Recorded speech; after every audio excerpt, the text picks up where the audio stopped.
So make sure that even if you do keep a job or don't keep a job, that your number one place and your highest and best value will always be in your home.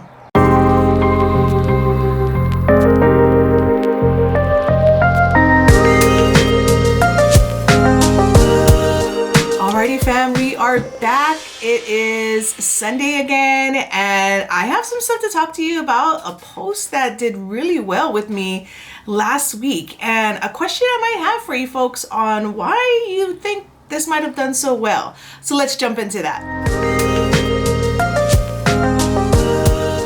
For those of you who are here for the first time, my name is Shan Otare. I am a growth mindset coach, and I help you to reflect and accept your past so that you can reframe your future. I definitely help my clients to get to that place in their life to get the doors to start to open. That is really where I want you to be and to feel, and what a lot of these videos that I do here on YouTube help you to accomplish. So thank you so much for joining. If you haven't subscribed yet, do so. Click on the notifications. We're back every Sunday so that you can get a little bit of what you need to do in order to get yourself through that door. So let's talk about the post I was getting at. So here's the post that I was talking about. Let me read it to you and what it says. It says, you are totally replaceable at work. You're not replaceable at home. Home is your real life. Always keep that perspective. The response I got from that, not only in the comments, in the DMs, but in the shares and in the saves of everybody who, for whatever reason, connected to that post, is really the basis of why I'm here talking to you about it here today.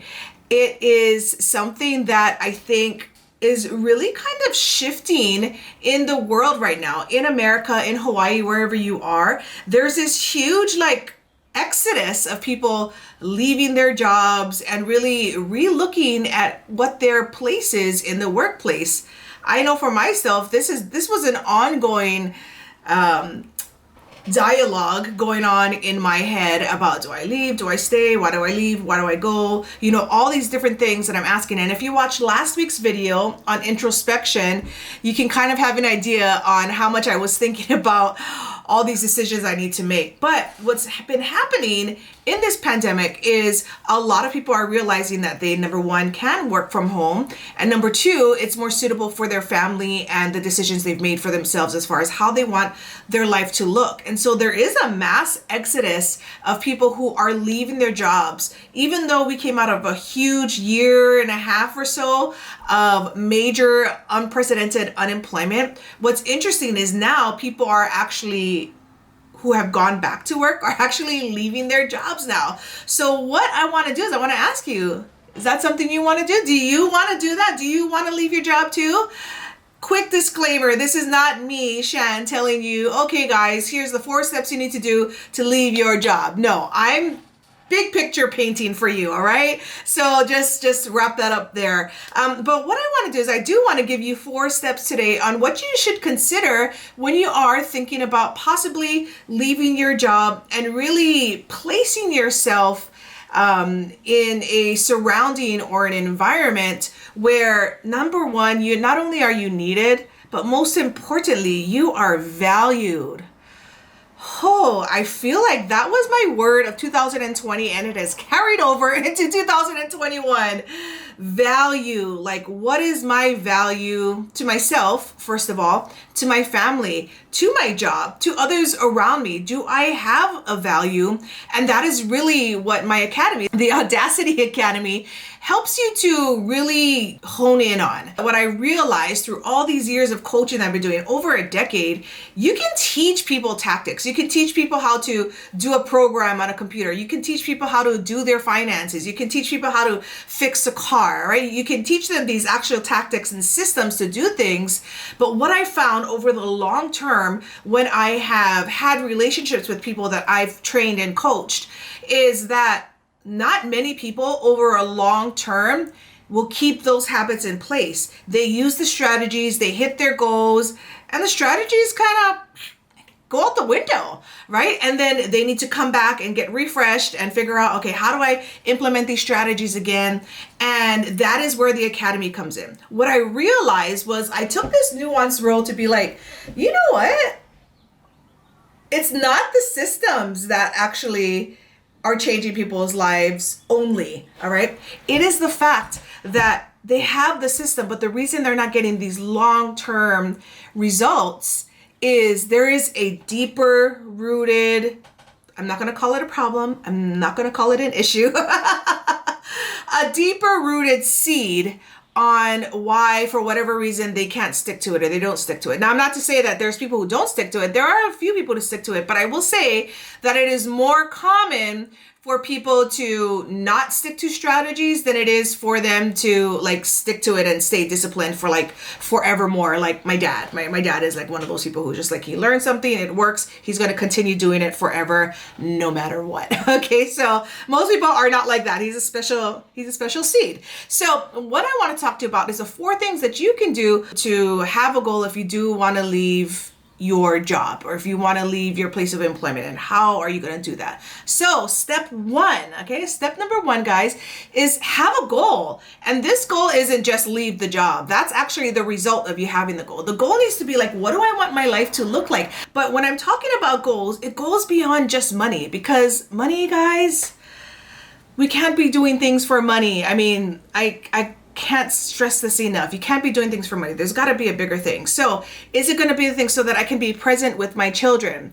Is it going to be so that I can start doing things more creatively because I haven't been able to because I've been at a job, right? So what is this different thing? What is the goal that you want in your life? Do you have so much stress right now that you just want more peace? That was my personal goal, and really what helped me take that final step. I mean, I was at therapist and like it was medically, physically showing up in my body, the amount of stress that I was carrying, but I was putting a smile on my face as I was carrying that stress.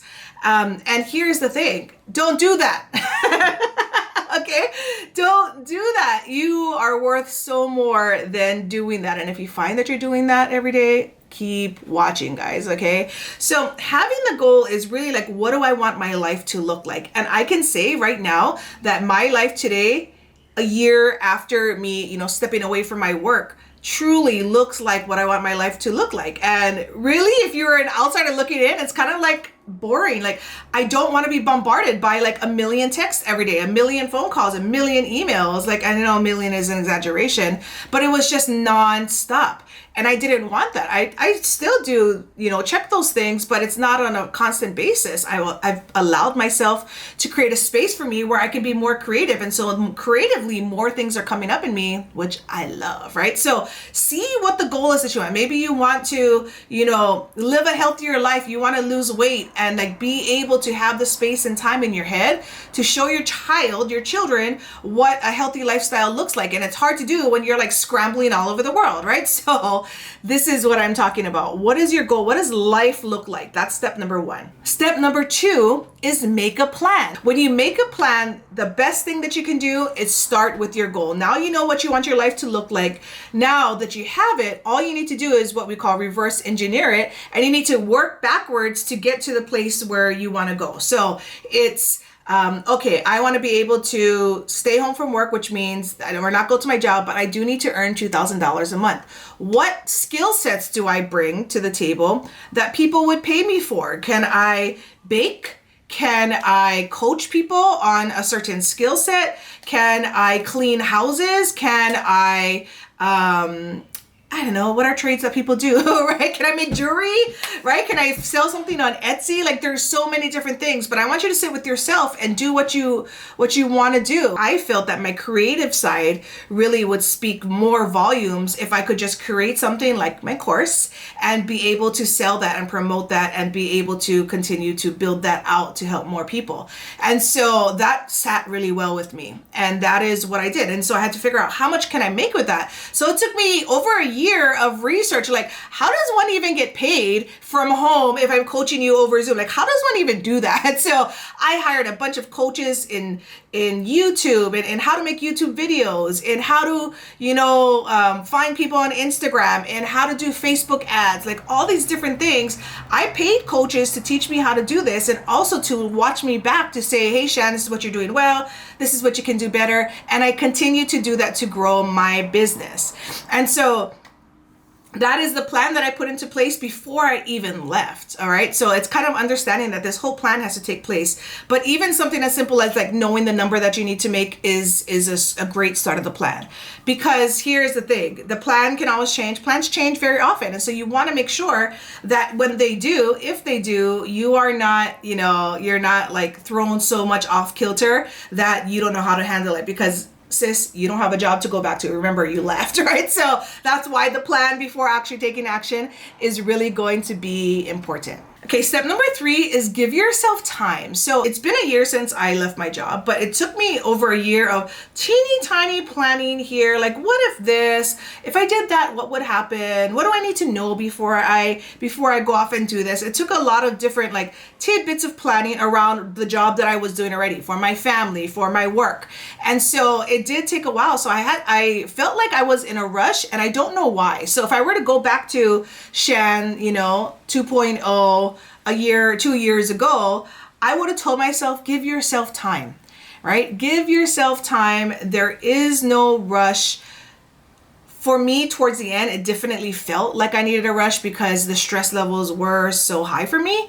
And I was like feeling like I couldn't breathe already. So like I said, it was already manifesting itself physically. So like I definitely was feeling a chokehold. So I really was feeling that sense of urgency. But that's why I say step 3 is to give yourself time to make the plan so that when you implement it, you feel fully confident in doing it. And that's going to lead us into step number 4, which is contradictory, but also like a new layer of what number 3 is. Number 4 is this, guys, but not too much time. Okay, number 3 is take your time. Number 4 is but not too much time, right? Don't be like totally being so analytical. Like, oh, what if this happens? And what if that happens? And if I do this, and if I do that, and what if so-and-so doesn't like me? And what if it doesn't go well? Like, oh my God, don't what if yourself into the ground, because you know what? You will never be able to take the action that you need to. And that is really what the point of number 4 is like, don't wait too long. Pull the freaking trigger. Pull the trigger. I've had a lot of different people who've come through my academy who have left jobs and have gone there so happy. And then they're just like, oh, this actually, after sitting with it for a while, not as happy, right? But you know what? I'm not bummed that I went. I am very happy that I went. Now I know. All right. This is the big thing that I want you to take away. When you make a move, when you make a change, when you make an adjustment in your life, it's important that you understand that when you make those changes, the what is that, unicorns and bubblegum and candy, viewpoint that you have of what this change is going to mean to your life may not work out in the way that you saw it in your head. All right. And so knowing that going in, if it doesn't work out, it's number one, less painful. But number 2, it gives you the reality check of like, oh, that's right. I knew that it couldn't work out. Therefore, I had plan B, plan C, plan D, right? I always had something else, because making a leap isn't just about you. All right. This is about your family. This is about your children. This is about your mental health. All right. It is about so many more things than just you. And as much as I really do try to help all the women that I coach to really focus on themselves, because I know mamas, especially out there, that's difficult for a lot of you to do. I really focus on making things about you. But the reality is you are surrounded by a family. You are surrounded by an ecosystem of needs that you need to assist in fulfilling every single day for your family to go on, right? And so it is a matter of keeping a balance of making what you want and what you need a priority, but also remembering that, there's people who are counting on you, right? So don't be making like these crazy rash decisions and just be like, I can't do it. I can't wait any longer. I'm going to go do it and I'll figure it out later. I'm just going to go, right? I get that attitude. I actually have a few friends, Chelsea, hello, who do things like that. And for her, it worked out beautifully. But this girl is a go-getter, right? She's a go-getter. Like you tell her no, or you tell her to do something, boom, it's done. There's like no hesitation.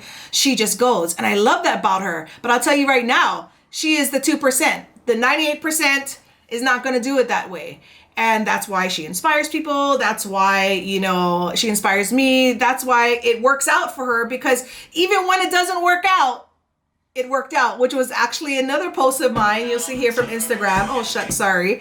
I think that was one of my posts. I'll go find it and put it up here. It was something like, like, hey, just remember, like, even if it didn't work out, maybe it really worked out, right? And it's the perspective that you have on that. So I want you folks to take these steps, ponder on them.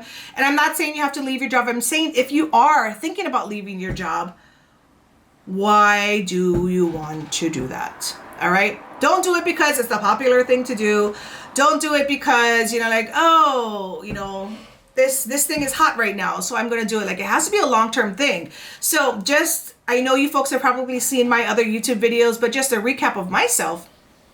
I left my job, but I had like a bunch of rental properties. I had income coming in from other sources, guys, that were not going to go away and have not gone away. So me leaving the job that I was leaving, although I was leaving, like more than 5 figures a month or 5 figures a month job, it definitely was easy for me to make that transition because I had other income, because I had bigger goals, because I really felt like I was moving to the next level. I had kind of topped myself out.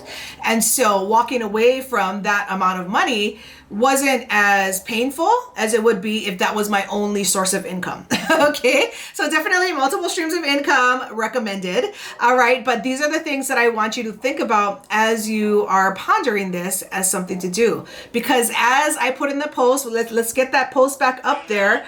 You really are replaceable at work. All right. And nobody can replace you at home. This is where you need to own it. All right. Now that doesn't mean you have to work at home. I want to just cover a small little portion of this and say, if you are like the kind of person like me who does not need to work, does not want to work from home necessarily, at what time of your life, then don't stay home because a lot of moms are doing it. Don't get this mom guilt that you need to do that. All right. I actually left my job when my 2 younger daughters were like being born, like in the first couple of years. And I left my job because I was paying like over $1,200 a month to a caregiver. And I was like, wow, that's one of my paychecks. Yeah, no, I don't want to do that anymore. So I left my job and I did it. I did not like it. Okay. I did not like it. Now, that's my truth. Okay. That's my truth is I didn't like it. I did it because I know in the end it was good for my kids. I know in the end it was a good decision, but I simply didn't like it. Like at that point in my life, and this is the key, what point in your life are you at? Because what worked for me now did not work for me back then. Now staying home with no little kids bugging me, I love the stay at home, work from home deal, right? But back when I was working from home and I was having to take care of young ones too, that was rough. I didn't like it. And so if you do analyze this and you're thinking about leaving your job and you look at it, you're like, you know what? I kind of like my job. I'm kind of happy there. I get paid well. It gives me a break from my family where I can kind of have a little bit of my own space. You know what? I actually like it. Then go after that, sis. Like, go after that. And what you can do now that you have this fresh perspective is it may give you a new perspective on your work to where you can be like, well, since I'm going to be here, let me just show this out, right? Let me get a promotion or let me do this much better at my job so that I have more fulfillment in it. And that is what I wanted to share with you. There is no right or wrong. There's what's right for you at whatever time it is. And I think that whatever time it is a really important key factor for you to consider. Because like I said, what was good for me, what I did was when I stayed home with my kids when they were young was not good for me. Me staying home to run a business now is excellent for me. It's because of where I am in my life. Like the stress was just too rough for me and I muscled through it. I grinded my teeth through it. But why? Why did I do that? I didn't give my children the best of me. And so now this is why I want you folks to really take this opportunity to sit down with yourself and see, is this something I want to do? Because at least at home, if you put time and effort there, no one's going to replace you. Like no one's going to replace you. You are not replaceable. You are so important there. So make sure that even if you do keep a job or don't keep a job, that your number one place and your highest and best value will always be in your home. How are you making yourself fulfilled with understanding that value, no matter if you work from home or not? If you have kids who are young or who are grown, right? If you have businesses or if you are just a hobbyist, right? It doesn't matter. You have to look at yourself for who you are, which is where my academy helps you to find that person, all right? So I thank you folks for joining me on the channel today. I hope you enjoyed it. I hope you take those 4 steps down. Let's recap them really quick. Step number 1, have a goal, all right? Step number 2, make a plan. Step number 3, give yourself time. Number 4, but not too much time, all right? Make sure you pull that trigger when it comes time for you to pull it. Don't lollygag about pulling triggers. And if it doesn't work out, you learn something, right? It's not a failure. It just didn't work out in that case. So I'm going to leave that with you folks. I'll be back next week with a little bit more of this discussion because I've been getting a lot of responses regarding, you know, like whether it's working from home or whether it's just like my worth, my value at home and all these different type of things. I feel like it's something that's kind of the vibe right now that people want to talk about. So I'll bring you some of my opinions and my perspectives about it from here on the channel. You folks have a great rest of your weekend. Until I see you again, keep evolving, fam. Bye.